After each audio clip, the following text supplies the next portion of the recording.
Hey, how's everyone doing tonight on Facebook Live broadcast of the Loveless Marriage? My name is Carl, And I'm Ebony, and and this this is is the the Loveless Loveless Marriage. Marriage. We appreciate you all for tuning in. As our audience is building and people are coming on, we want you to first. We want to thank you for tuning in to the Loveless Marriage podcast. For all faithful viewers who tune in every week, we want you to follow us on social media. Ooh, that ain't right. We want you to follow us on social media. You can see our social media there at the bottom of the screen, the Loveless Marriage. There we go. I gotta fix stuff.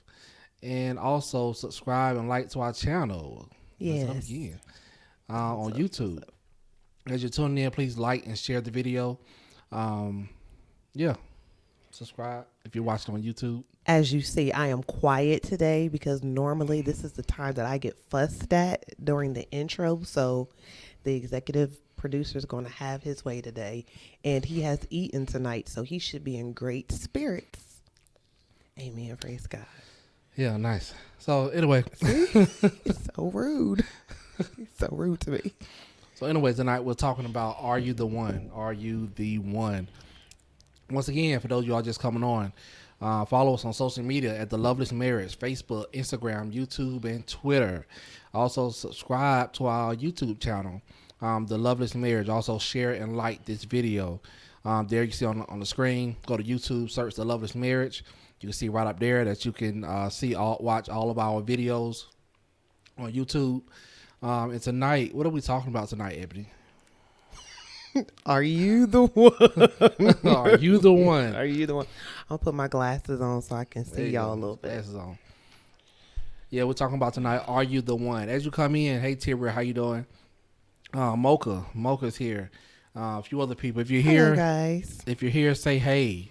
Welcome to the jungle. Y'all look good. I like this background. Thank you. Thank you, Mocha. Appreciate it. Sorry. Yes, we went through a many backgrounds before we decided on.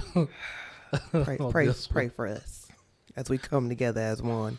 Oh Lord. Okay.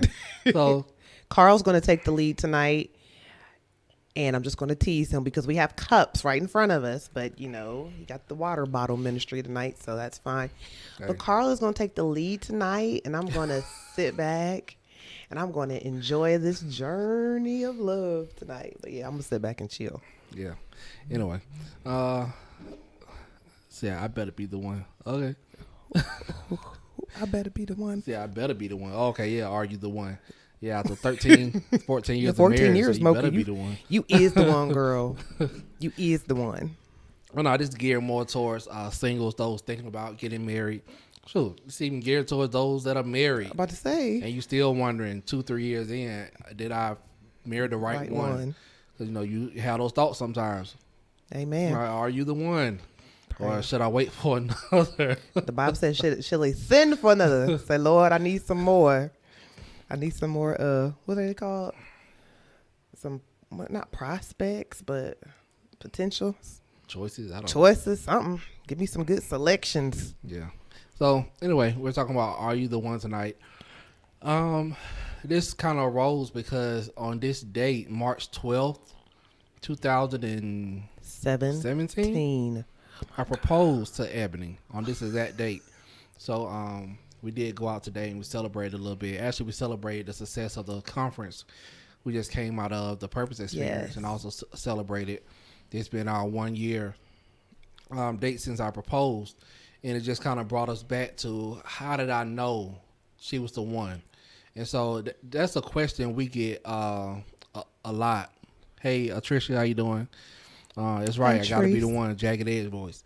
So that's, that is a question we get a lot. Yes. I think that's the number one question people ask us is, how did you know they were the one? And I'll say this too. It's just not for a man to know. It's for a woman too, because oftentimes as women, we forget that, no offense, we have the power in this choice too. Like, just because somebody extends the offer of marriage doesn't mean you have to accept. So you do have power as a woman as well to say, you know what? I'm okay. I'm good, and be okay with that. So I will say, it works both ways. It's just not only up to the man, but it's up to the woman as well. So even as women, we have to make sure that our calling and our election is sure. We're going to use a lot of church colloquialisms tonight, but y'all be all right. But seriously, but we as women, we have to remember that too. God, yes, can present them. That's the word I was looking for. God can present you with people in your life, but you ultimately, God has given all of us the freedom of choice. So therefore, we can't blame God and say, God, you did this to me if it gets a little rough along the way, but God's given us choices. So he just requires us to use wisdom in making the right decision. Yeah, and a lot That's of people, all I'm saying for the rest of the night. She's lying. A lot of people, they get mad at God because of the choices they made. God didn't make you marry anybody. God gives us, we have free will. Right. A lot of people don't believe that, but I fully believe God gives us free will to make our choices. And so don't blame God when you make the wrong choice and you saw signs that they were the one. A lot of times people are praying to God, are they the one? Are they the one? God says, I've allowed you to see all the red flags and you still asking me, are they the one?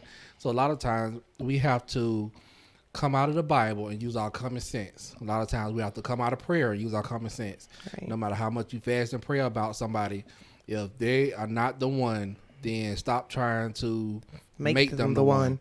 So that's the question tonight, are you the one? And so to help us along this journey, to keep us structured and on format, we're gonna roll your y'all, she trying me tonight. But we're gonna ask 5 questions. We're gonna post 5 questions to how we knew that we were the one for each other. So getting started, we're gonna start with question number 1 because we're trying to keep this thing to an hour tonight. Yes. So, yes, I rolled my eyes and I'm gonna roll them again. Whatever. So the first question, or the first statement or question to help you identify is the person you're dating, is the person that you're interested in the one, is you like the person you are when your partner is near. You like the person you are when you're around your partner. And I think that's very important because a lot of people have been in bad relationships and they lost themselves. Right. They didn't like who they became around that person. You are a completely different person when you're around them. Right. Because you have to do what suits their needs and they don't do anything to suit your needs. Right. So you change yourself completely. You become a completely different person when you're around this person. So that's one of the first questions you have to ask yourself. Am I the same when I'm around them and when I'm not around them? Do I conform in a negative way to this person? So true. And I will say this, and I guess we'll both probably throughout this journey of answering all these questions, we'll both make references to past relationships. And even with dating some people, I can honestly say in one relationship that I was in, I felt myself conforming to meet that person's needs. And I always had like that voice of insecurity within myself that says, am I enough? Am I enough? Because sometimes as women, and I would say even as men too, I know men don't always openly confess or admit their emotions, but sometimes, that they feel like, can I adequately fit the bill? But it can become very stressful when you metamorphosize into someone else just to fit that person's needs, even as far as the way you talk, what kind of job you have, your outside exterior. For me, I always make this joke a lot, but I change my hair a lot. So sometimes, and I'll be honest, when I was with the particular person, because I knew what they liked, I would only wear my hair a certain kind of way because it met that need and I really wanted that person. So like I said, I conformed to what I thought would keep them.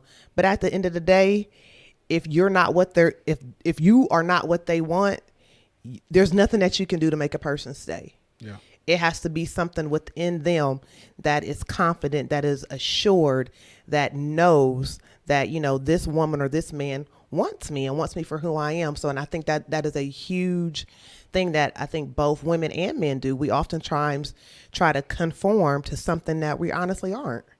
Yeah. And that can be detrimental, and you end up hating and resenting that person in the long run because you've done all this changing and they may have never changed to meet what you may want. So I would say, be honest and true. I will say when I first started talking to Carl, he kind of saw the bad. He saw the good and bad. He actually, when he came into my life, not only was I transitioning, getting out of relationship, but I had, I'll tell the story. Matter of fact, it's so funny. Easter time, I ran into a little bit of some technical car difficulties with Jonesboro Police Department, and I didn't know my tags was expired and some other stuff anyway. But I really needed somebody to help me that weekend because my mom was coming into town, and my friends were telling me, Carl likes you, ask him for help. And I was like, no, I'm not asking him for help. And I was really kind of like, no, just leave me alone. I'm trying to do my own thing. In the end, I did ask him for help. And during even that time of a really stressful, when I tell you it was a stressful day, it was a horrible, stressful day. But during that day, he was honestly the most peaceful person that I encountered. He didn't give me any grief. He let me be frustrated. He let me be angry. He let me vent. And we weren't even that cool. We just became friends. And I found him to be my peace that day. So I would say, whoever that you're with, they need to kind of see that bad side of you or that rough day side of you. So, they can even see, is this person even worth me spending my time with? Yeah. So, you have to pay attention to, are you changing too much? Because right. There is like Evan was saying, when you are changing, trying to fit that person's needs, but they're not doing anything to fit your needs, then that's a toxic relationship because it's one-sided. Right. So you have to really guard yourself, and only guard yourself if you're the only one that's changing in a negative way when you're around them. Now, you have to open yourself up, but you also have to be smart about opening yourself up. You have to honestly ask the question. I'll put it back up on the screen. Do you like the person you are when your partner is near? That means that when you look in the mirror, do you like yourself when you're around that person? Because it has a lot to do with the other person. I've heard people say that other people cannot affect your self-esteem because it's self-esteem. That's a lie. That's a lot. That is not true. All of our self-esteem has been shaped from what people said about us when we were younger. Some people don't smile because when they were younger, people said you have bad teeth. Right. Some people, they hate their skin color. They try to, you're dark and you wear a foundation that's 20 shades lighter. Wow. Because, you hate your shade.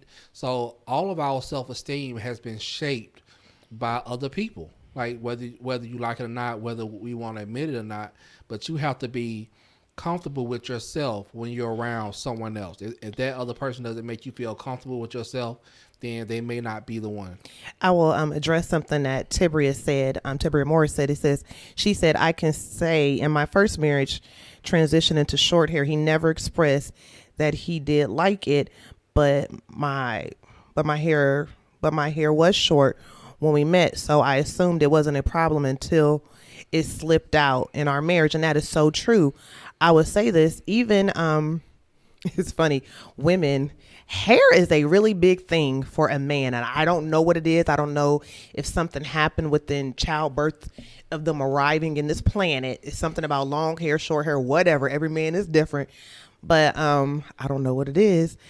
But it is the issue. And you honestly, and it seems so small and insignificant, but even down as far as you being confident with your hairstyle. And it seems so dumb and so stupid, but some men are like, no, I don't like short hair. Luckily for me, Carl he probably prefers me to wear my short hair more than me wearing weaves, wigs, or extensions. But that was a big deal. I would say, honestly, even within my own self-esteem, to be comfortable, because like I said, I love my hair short. I love it if I wear a wig or long, but I like my hair short. And to find someone else that don't want to say agrees, but likes it and is complimentary of it as well, it does give you an extra confidence to know that your partner is satisfied with you being you. And I guess that's what it is at the end of the day.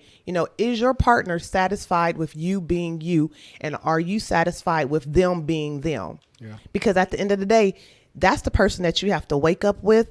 That's the person that you have to go to bed with. That's the person that you have to speak well of. That's the person that you will stand in front of your family, your friends, and God and says, you know what? I pledge this commitment. So you better believe that you need to make sure, is this person really comfortable with all of me? Yeah. And there might be some parts of all of you that might not be all together right now. But even, can this person handle the journey of me becoming better? Because if you're not changing, if you're not evolving in a relationship, that's a dangerous thing as well. If you're the same person you were at 38 and you're 52, something's wrong if some parts of you haven't evolved and haven't changed. But you need to know, you know what? You need to honestly talk to your partner about that. Like, are you going to be able to handle this journey with me? And be confident in that. Yeah. I'll say that. So. Yeah. So the first thing you need to evaluate is, do you like the person you are when your partner is near? Talking about, are you the one? Yeah. And if you are right now, if you are enjoying this content, please share the video. Hi, please y'all. Comment, tell somebody that we're on talking about finding the one, signs that you know that they are the one. Number 2, you have a common purpose and you feel safe. When we're evaluating about are they the one of the things that you need to examine is, do you have a common purpose and do you feel safe with that person? And not just physically safe, but safe as in sharing your purpose with that person. For men, that's a big thing. I call it the Samson and Delilah effect. It's that we want to be vulnerable with the one we love, and we want to tell you where our strength is. We want to tell you what our purpose is, but we don't want you to ever use that against us. Right. And so that's the fear of a lot of men. I think more men are afraid to open up and tell a woman what their purpose is, because we don't want that to ever be laughed at, or we don't want that to ever be used against us. And so one of the things you have to find out early on in the relationship is, do you two have the same common purpose? And knowing, is that person the one? First of all, if you ask them what is their purpose and they say, I don't know, now that's cool if you're 18, 19, 25 years old, you're still trying to find yourself. But I just think when you're at a certain age, when you're over 35, you should know your purpose. You should know, you should have gone through enough in life. You should have experienced enough in life. You should have sought God by now and, found out what your purpose is. So your purpose has to line up. The reason why I asked Ebony to marry me, and I posted it today about my conference, is that I can give her my vision and she will help me bring my vision into reality. So one of the reasons why I asked her to marry me was because our purpose lined up. If our purpose didn't line up, I would have looked for somebody else, because purpose is just that important to me. Looks are important, yes. Having intellect is important, but if our purpose doesn't line up, then there's no use in us even being in the same space, because it's just a waste of time. Wow. So I'll say this about purpose and being connected. Like Carl said, there should come a point in every person's life that you really evaluate, are we walking the same walk? And I know we've referred to it before, and even the Bible speaks about, how can two walk together unless they agree?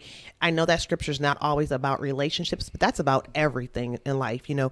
You have to make sure you and your partner are heading down the same direction. And even if your partner says, I guess I only can talk about you and I, but for you as an example, when we first did it last year, your purpose experience last year, even before, it was just a thought, it was an idea. You said, I want to do it. And again, I believe that God will place people in your path that can connect with you. And as a woman, that is one thing that is inside of us. We have that nurturer, we have that developer, we have that, we have the ability to produce, to magnify, to bring it out, to cultivate it. That is something that God has given us. And if she is connected to your purpose, or he is connected to your purpose, they should be able to also speak to that thing and watch it come forth. And I will say this too, even when I was dating Carl, I would pray for him, and I would pray for his purpose to manifest. And I think that's something so vital. And this can be for the believer and non-believer, because even if you're not a believer, you still have a purpose on this earth, and God can give you someone to even help you manifest that purpose. But I believe that it is up to you to pray and honestly ask God to give favor to the person that you're connected with, because if you all are going to be together and you want something to be long lasting, you want God to be in it. You want him to be the head of it. And if you are picking a godly man who you feel is being led of the Lord, you want him to have the ear of the Lord. You want him to have the vision of the Lord. You want him to speak the voice of God over your life and in your life. And if that's not happening, then you might need to reevaluate some things. And even as a woman, I would say, because the Bible even speaks about being a silly woman, if you're not maybe there yet, that you feel like you can handle or accept his call, you might need to really take a self-evaluation and say, you know what, I'm not where I need to be spiritually or even naturally. I might not can handle the weight of your call. And if you can't handle the weight of their call, be honest and tell them that, because you're doing yourself more of a disservice, because you never want it to be that when this person starts in their journey, you become even bitter or jealous of the call and the weight of the call that's on their life, because you'll start resenting that purpose. And you will start resenting their purpose because you feel so left behind, so to speak. And I made mention at the purpose experience, I said, when Carl is successful and when Carl wins, I win. So I'm happy, and it's just like I told everybody, I don't have to be in the forefront in the stage. I can say hi to y'all, love and kiss on y'all, drop nuggets of wisdom, but it's about Carl. It's about what God has given him. And it's for me on the back end is to continue to push it out and to continue to say, how about this idea? How about that idea? And even ask God, I'll say this for women, even ask God as women, God, let my husband be sensitive to my voice, to know that when I talk, I'm speaking also with the wisdom and the voice of God. And your partner, I feel awful preachy tonight. Your partner has to also know that, the woman that I've chosen, she hears from God as well. And he has to be comfortable with your spirituality as well, to know that I'm not a silly woman. But that also comes back to you knowing with the surety, God, this is of you. And with the help of God, we can make this work. Yeah. And so, and also what Ebony said, we're going to answer Tibria's question. Patricia Jones says, this is good information. If you're enjoying this video, please share the video. We want this information to get out to as many people as possible. A lot of women have the ear of God and they hear from God, but a lot of times it's lost in their delivery. So you have to also be wise enough to know how to deliver that message, because a lot of times, and it works for men and women. Mm-hmm. A lot of times you're speaking a word from God, but you're so blunt with it, or you're so nagging with it, or you're so, earlier we talked about on the previous podcast about pushing versus shove. A man wants someone who's going to push him, not shove him. Right. And so you have to be careful how you deliver that word. Right. And Tibria asked, at what point do you ask, do they know their purpose? I think we asked that like in the first or second date. Yeah. Yeah. And a lot of times, and you have to be careful when you ask that question, because men, we hate to be on an interview during a date. So you have to be slick and cunning about how you ask that question. You have to ask, what are your hobbies? What do you enjoy doing? What have you always done? And then from those simple questions, you can say, oh, your purpose is such and such. Or you can ask them, what is your passion? Yeah. Because your passion, what are you passionate about? Because oftentimes your passion drives your purpose. Yeah. So, and like Carl said, you have to be slick about how you ask it. And then to be fair, a man, you as a woman, may help bring it out. He might know, okay, I love doing this, but I don't know how to get started, or this is something I've always desired to do, and I feel like God is calling. But again, like I was saying, it's your job as a woman to say, okay, well, hey, why don't you look into doing this, or why don't you look into taking classes here? Like Carl said, the pushing versus as the you said the Push first shove. pushing versus shove, because even as a woman, nobody wants something to be shoved down their throat. Yeah. We're all grown adults. I will much rather the tone that you use is nice and sweet, and I will sense the sincerity behind it as well. Yeah.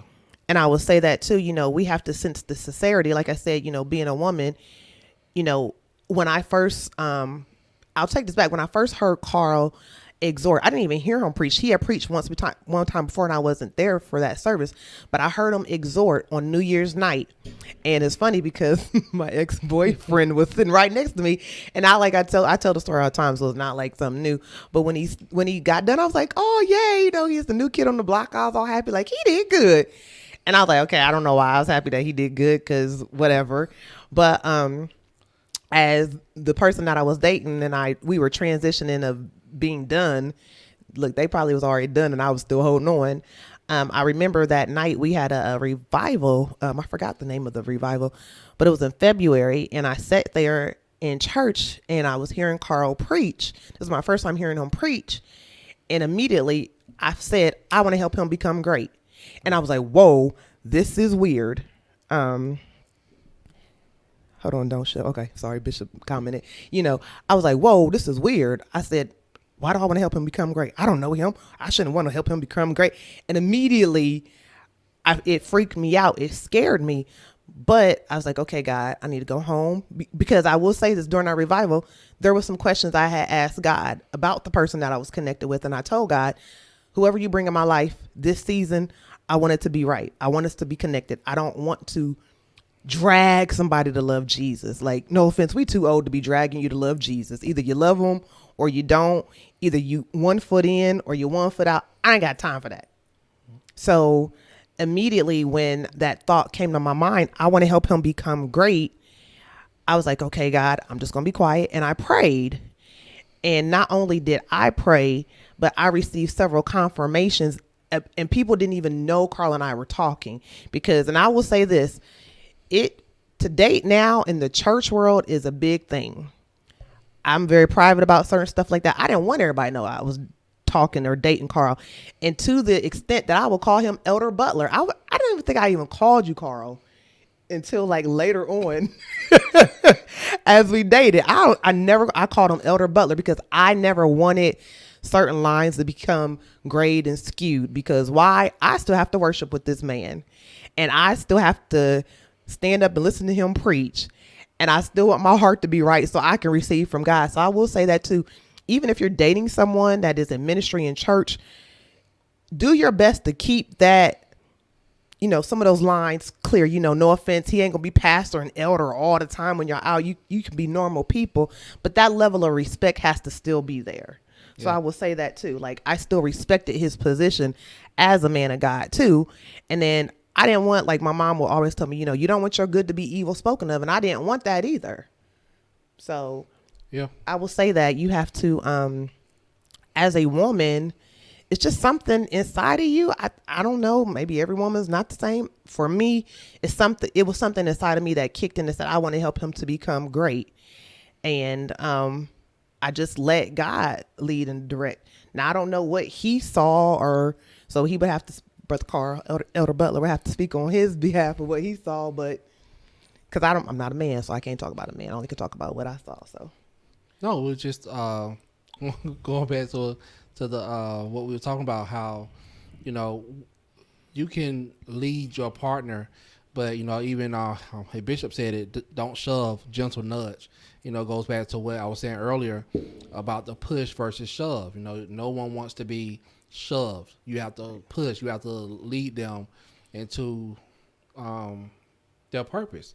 And so you have to help them to see their purpose.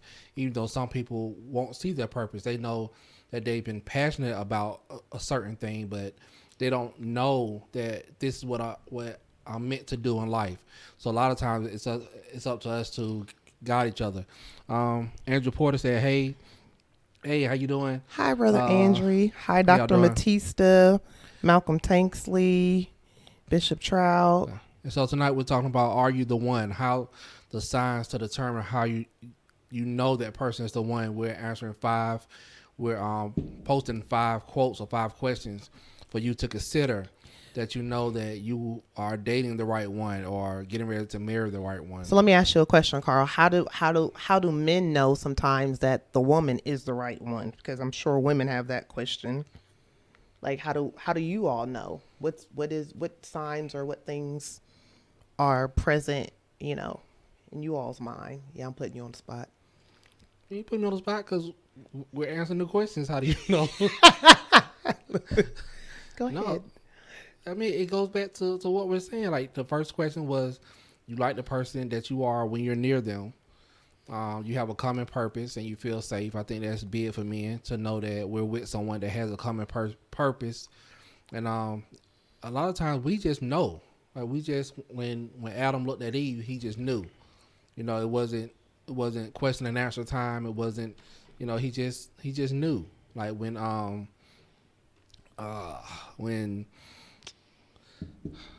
know I'm thinking about when he looked at Rachel, he just knew. Like, he was willing to work years to gain her, because he just knew. Like, it's something in men. God has placed something in us that we can instantly identify the one who is tied to us, the one who came from us, the one that we feel will help us with our destiny. Hold on, there was somebody asked a question. Patricia Jones said, as a woman who is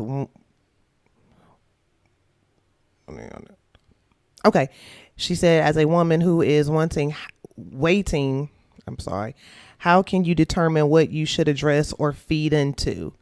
I would say you need to use the spirit of discernment, and that can be for a believer and non-believer. You should be able to gauge it. I think you have a pretty clear understanding. I mean, Carl made a joke about it before, but at 38 years old, I'm not trying to groom no rapper. That's just me. I'm not trying to not to be disrespectful, but there are just certain parameters. There's certain things that you should just know as a person. Okay, this person is worth investing my time, and you will get a clear indication if this person is bullcrapping you or not. I would say, I mean, I think the spirit of discernment is good, but pay attention. I think a lot of times we don't use our common sense and look at his conversation. Right. Can he have a conversation without adding in sexual innuendo? Right. Like, pay attention to what he talks about. Pay attention to what he wants. Does he always talk about money? Does he always talking about working all the time? Well, guess what? That's his passion. You're not going to see him. He's going to put his job over you. He's going to put making money over you. So you have to pay attention to his conversation. Just coming from a man, you have to really just pay attention and don't overlook things. Don't think that, oh, he's just saying that. I hear that a lot. Oh, he said that in the beginning, but I thought I could change him. He did such and such in the beginning, but I thought I could change him. You may not say those words, but by your actions, by you trying to change him, you're going to waste a lot of time. So pay attention. Listen, people, I have the belief that people do not change. I think that, our mind can change and, we can be converted, but the core of that person does not change. Jacob, before God converted him, he was a trickster, and even after, that's something he dealt with. Mm-hmm. So you're going to always be that person that you are. It's in your genes. And so I think that we just have to pay attention to what's going on. I like that question. Patricia Jones. Yeah, I was about to say. Says, what if I know, do I put my life on hold until God makes them ready? Hey, Danielle, what's going on? Hey, Danielle, sorry. Danielle and son. This is what I believe about that. Ooh.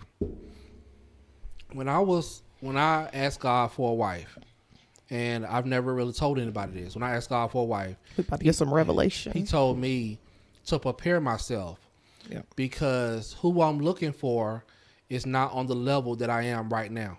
Wow. And if I would have met her on the level I was on, and I wasn't on her level, then she may have bypass me. So I don't believe in sitting around waiting for God to make people ready. You know, God doesn't have to make people ready.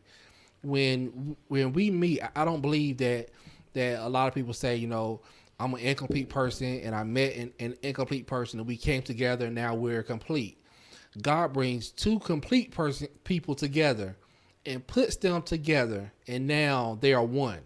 And so I just believe, and when I say complete, I don't mean you're not going to be broken. I don't mean you're not going to be, but who you are right now was designed by God to be who you are right now.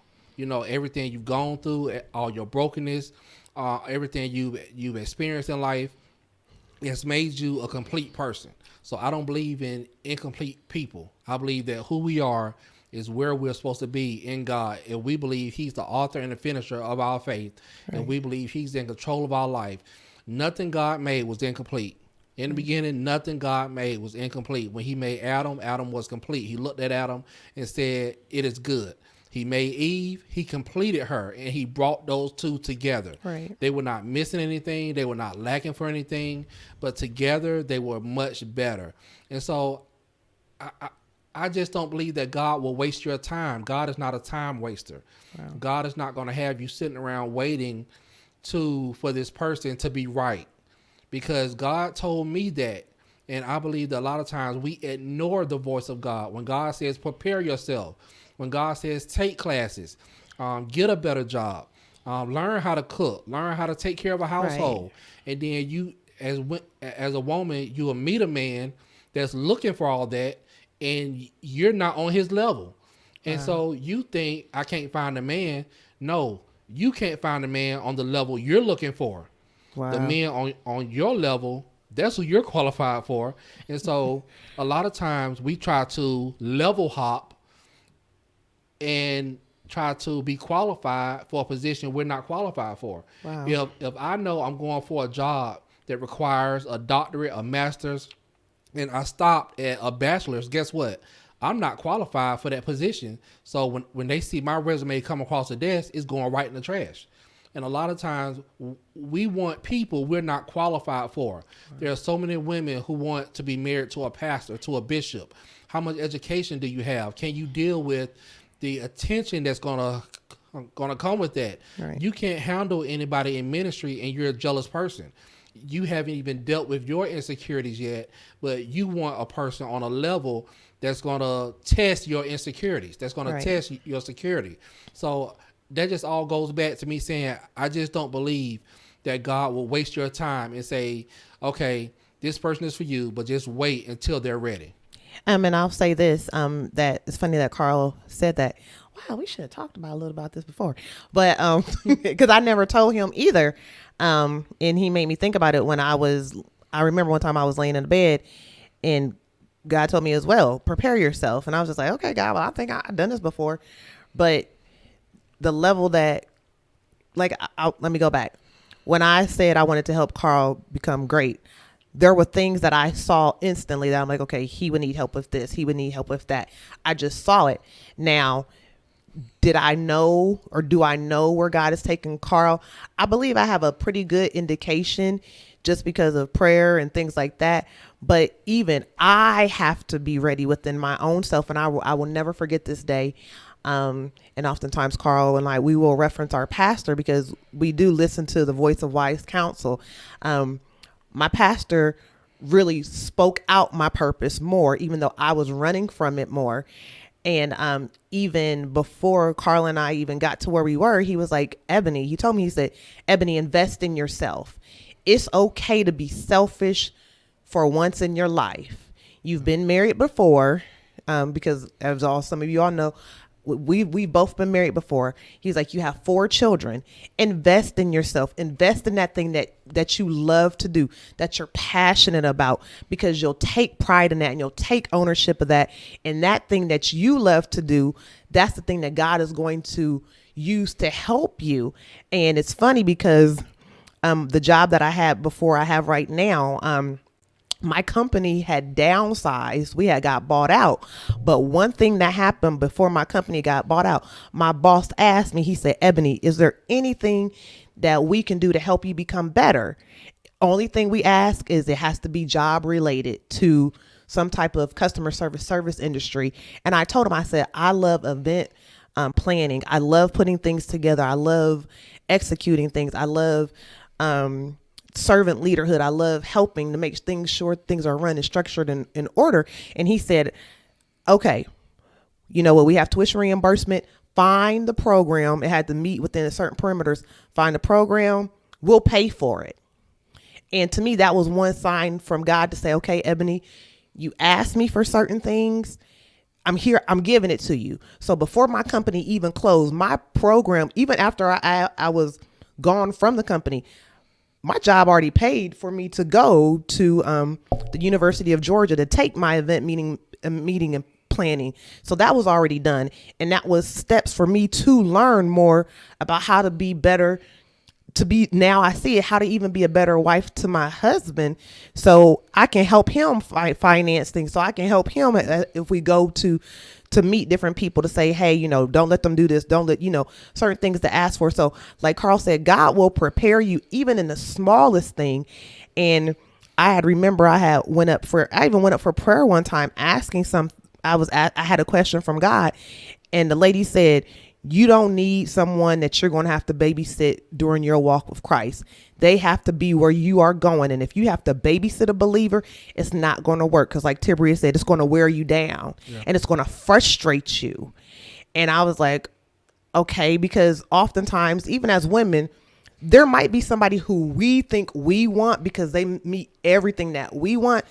But that's the wonderful thing about God. God sees far beyond what we can see. He sees far down the road, and he might need you. And I'm not trying to make it seem like my husband needs me, like he's a needy man, but God will place you with someone that needs those different skill sets that you bring that only can help him. So where he's deficient in, I can come in and meet that lack. And then where I'm deficient in, he can come in and say, Eb, I got you. I can meet that lack, and it can balance itself off. And that's how you guys both win. That's how both of y'all's purposes are illuminated, and it becomes manifested, and people can see it in action. That's where I believe that when you are walking right, and you know you are hearing from God, you know he will illuminate those things, and that person, like Carl said, you'll just know, and they will know. And it might not be what you quote unquote think it should be, but it will fit and it will work and it will be evident. Like anything that God does, it works and it's evident. It's not a struggle. You know, you ain't got to, you can listen to any preaching video. I got the loudest mouth on that video because it's not a struggle for me to support my husband because I believe in the call of God on his life.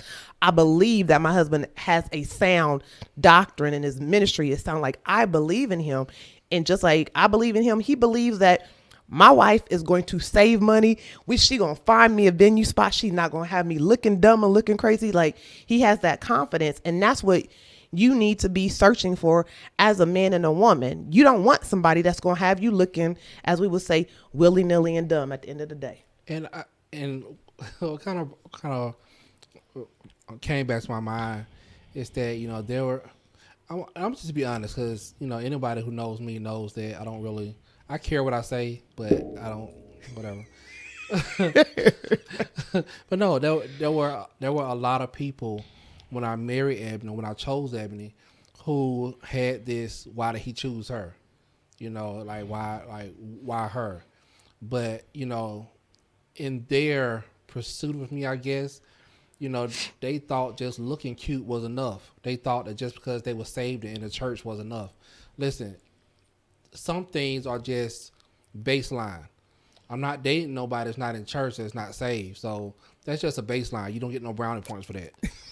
I wasn't dating nobody who didn't keep themselves up. So that's just baseline. But if all you can offer a man, and this can help a lot of women, if all you can offer a man is a fine appearance and a nice shape, you're losing. You know, I know a lot of women think that they're winning just because of their appearance, but you're losing if that's all you can offer him.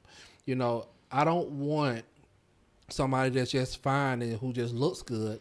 I mean, of course, that's like appearance helps. But when I saw Ebony, she was moving. You know, she was running things at her level. You know, she was, when I saw her walk through the church on Sunday, she was handing out assignments and she was telling people where to go, what to do. You know, men are attracted. We are alpha. So we don't look for women who just, alpha men don't look for women who just lay down and just Wow. aren't doing anything. We're looking for somebody who's moving just like us, because when I'm doing things, I don't need you over my shoulder.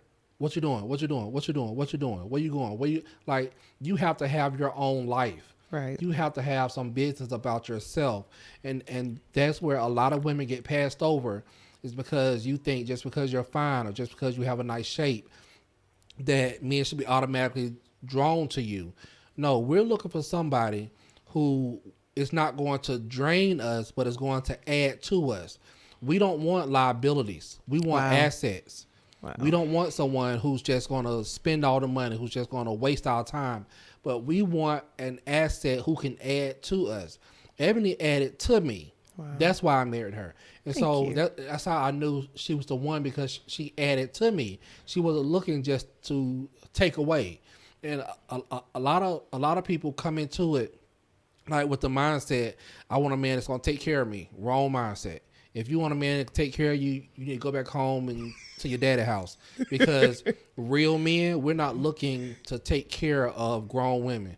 Like, and it irks me, and I'm passionate about this, and I'm gonna cut it short, but it irks me when a lot of women ask men for things that they can't afford themselves. Wow. Now, if you can afford red bottoms yourself and you've been buying them, and a man comes into your life, you are within reason to ask him to buy those for you. Right. Because you are used to a certain lifestyle. But if you've been wearing, and no offense to Walmart, but if you've been wearing Walmart heels, and now a man comes into your life and you say, I want red bottoms, you can't get mad at him for not being able to afford something that you've never been able to afford. Right. And so a lot of times our expectations are just unrealistic. Like, you have to prove your value. You have to prove that you have value. You want a man to notice you, prove you have value. Right. And when you have value, when a man sees that you are valuable, we don't throw anything of value away. We'll throw beautiful things away. We'll misuse beautiful things. Wow. But things of value, we don't throw anything of value away. So you have to be in a place where you can add value to a man's life. That's good, honey. Yeah. But then even also as women too, you have to, like Carl said, we often, sometimes we have a list, and there's nothing wrong with having a list of certain things that you want, but you have to have realistic expectations of that list as well. And I'll say that too. You honestly have to have realistic expectations. And like Carl said, you can't be asking for something that you're not willing to produce or to provide. Like, and I think sometimes women miss out, you take the silver spoon somewhat out of your mouth a little bit, and be confident in your woman, I guess your womanhood or your womanness, to say, you know what? Even if God brings somebody to my life, I'm okay without somebody. I can maintain without a man. If God adds it to me, it will be an asset. It will be somebody that can help me and to push me. Like Carl said, I was a single mom when I met Carl. I was able to afford my rent. I was able to pay for certain things. Certain things I were able to do. Now, was it tight? Yeah, it was tight, but I still made it work. So when Carl came in, it wasn't like he was draining me and I was draining him. It wasn't like that at all. And I even told him, we kind of even joked about it today. I said, if something were to happen to you, God forbid, I can hold this down. If you lose your job, I can hold this down. But you have to be that confident woman already. Yeah. And like he said, don't go in, if you want a daddy, marry a sugar daddy then. If you want to be a sugar baby, then there are websites for you. But there has to come a time in maturity as a woman. You say, you know what? I got to pull up my own two bootstraps. if you have to work 2 jobs, because I've worked 2 jobs before to support my children. If you have to get on government assistance, do what you have to do, but make the effort. Don't rely on a man to come and save the day. He is not Superman in some instances. He can save the day on certain things, but you have to have that value. I mean, even the Proverbs scripture, I know everybody talks about, I want to be a Proverbs 31 woman and all of that. You know, he talks about what kind of woman, you know, he talks about how her value is there. He talks about how her children will call her blessed. He talks about how he needs to find peace and refuge in his wife. He talks about how he needs her wisdom and her guidance and her instruction. Like, he speaks about those things in that passage. So a lot of times it's left out that, you know, she carries herself well, she takes care of her household, right. But it also says that she goes in the marketplace and she trades and she's about hustling. business, like right? She's about her business, and that's left out a lot of times. You know, it just goes back to the fact of, if you're going to be a Proverbs 31 woman, and I never speak on women's stuff because I'm not a woman, right? And so, but what we're looking for as men, don't just be beautiful, but like, be about your business, and right. And that attracts men more than your beauty. Like that really attracts men. Men are intimidated by beauty a little bit, but a man is more intimidated or more challenged by a woman that already has her own. Right. And so she's not looking to add you to add a missing piece. She's looking to add you to add value. Right. And so I think that's more so what when Ebony was talking. When I was single, I was talking to someone, and again, they could have been the one, but because of what I saw, one day they asked me to borrow gas money. Now, let me preface this and say this: I have no problem putting gas in a woman's car. I have no problem. This person was single, no kids, a good job in the medical field. Wow. And they asked me I'm like, okay, what are you doing with your money? Well, they couldn't explain to me what they were doing with that money. Red flag. If you are single, when I was single, no kids, 1-bedroom apartment, I wasn't lacking for gas money. So if you can't take care of those little things and you don't know where your money is going at that level, that was a red flag to me that says, you're not going to drain me. I need somebody to add value to my life. I have no problem, saying, hey, I'm going to take your car to the gas station, put gas in your car. But if you're asking for something, I could have understood a light bill. I could have understood help with rent. But gas money, like, I learned to manage gas money in high school. And so, like, sometimes we have to outgrow that stuff. And a lot of times by what we do and what we say and what we show, we only show signs of our immaturity and that you're not ready for someone that is on the level that you desire. But yeah. Right. And I guess I'm sorry, y'all. I am listening to Carl, so excuse.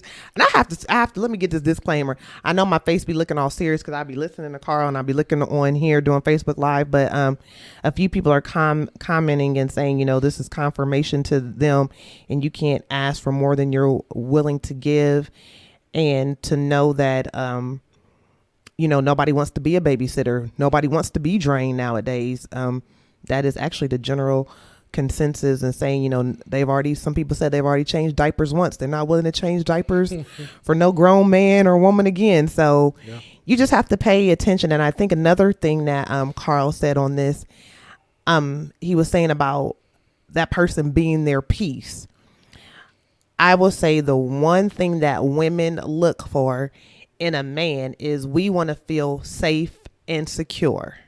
If I feel like, for me, and I remember the day that I felt peace with Carl. I remember Carl had came over after church one Sunday night and we were downstairs. All the girls were downstairs and we were watching TV. We were watching some movie and I was just sitting there and I felt peace. And I said it. I said it like in my mind. I didn't say it verbally out loud because he probably would have thought I was crazy. But I just felt peace and I felt safety and I felt security. And right then I was like, okay, this can work. It wasn't about, we weren't at no four-star restaurant. It wasn't any of that. It was just me.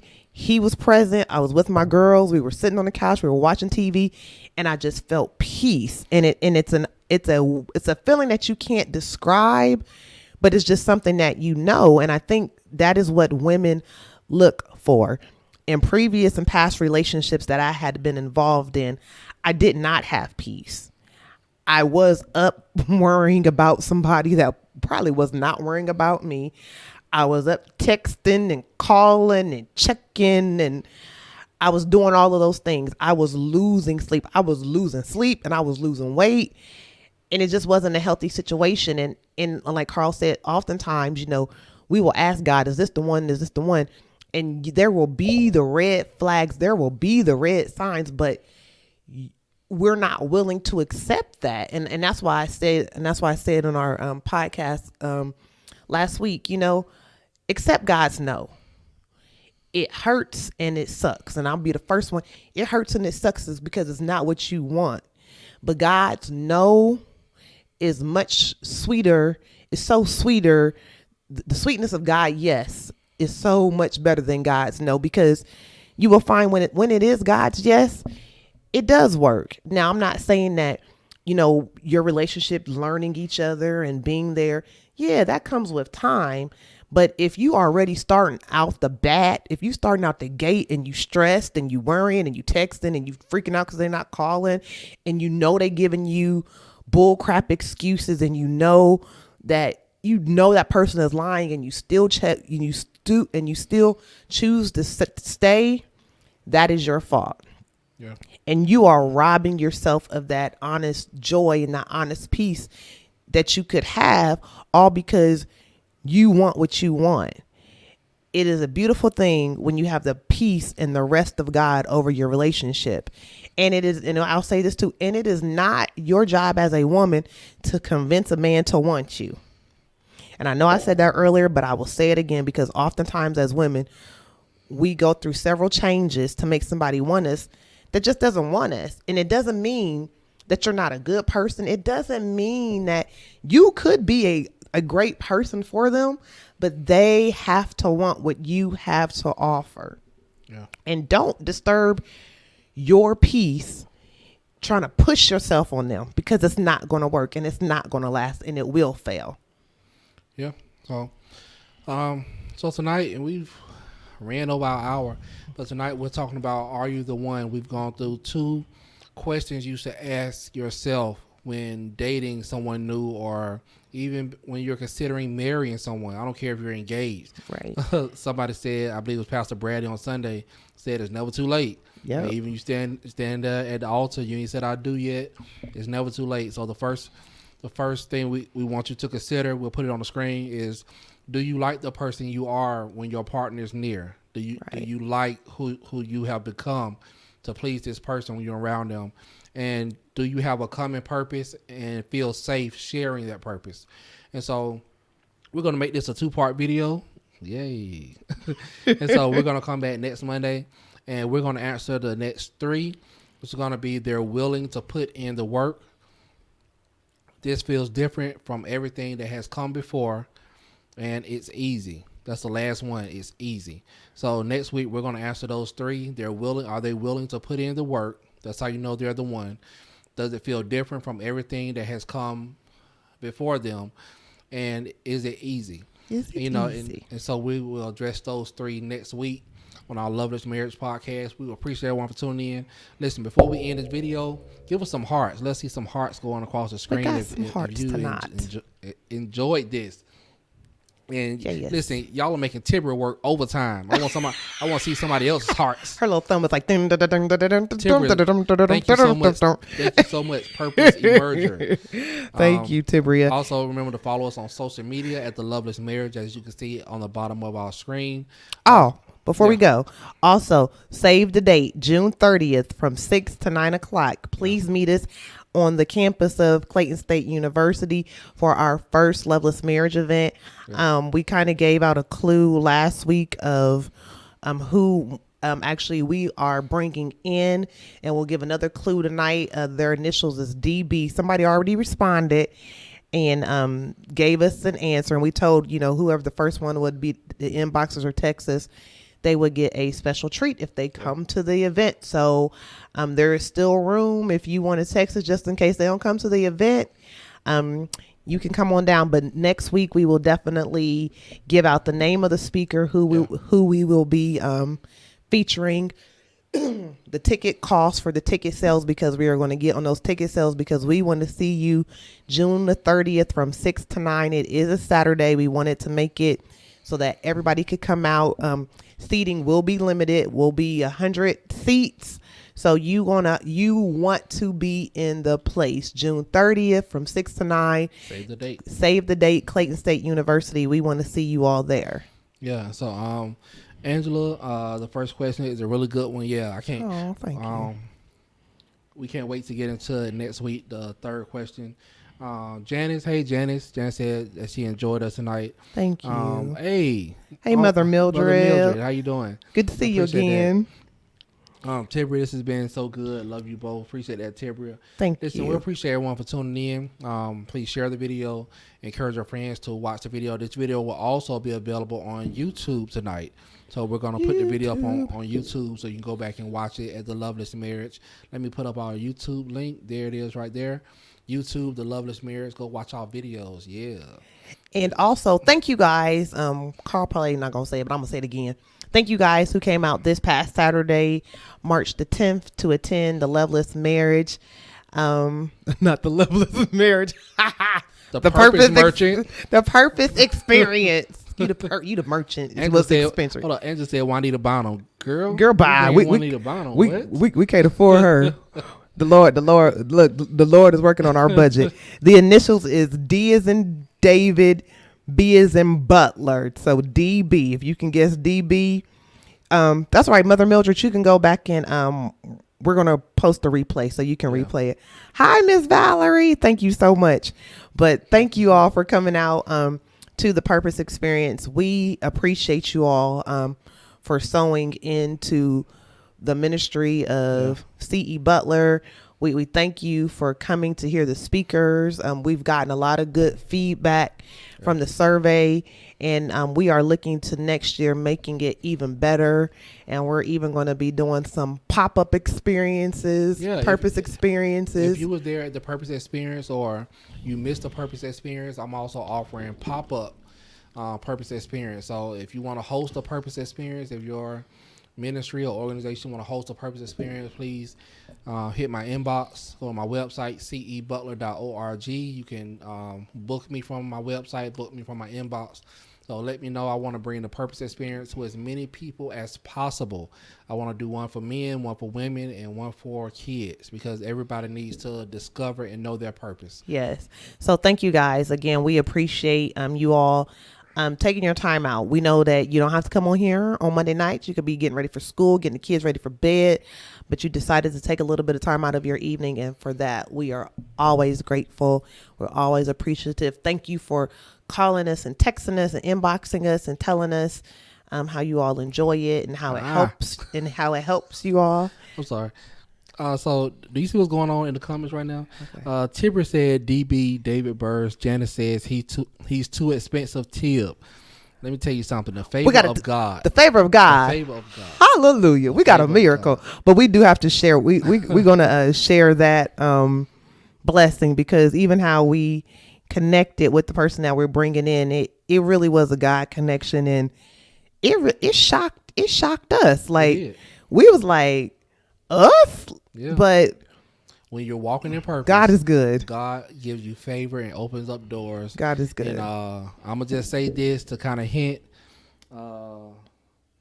Favor is just it's amazing. A beautiful thing. But I will say that, look, I'll give y'all a hint on the ticket prices so y'all can get y'all's money, because I know that income tax checks is rolling out. So we want y'all to save just a little bit of money for couples. And you don't have to be married, because it will be for married and unmarried people. But for couples, we said 2 for $25, for singles 15. So go ahead and put your money aside now.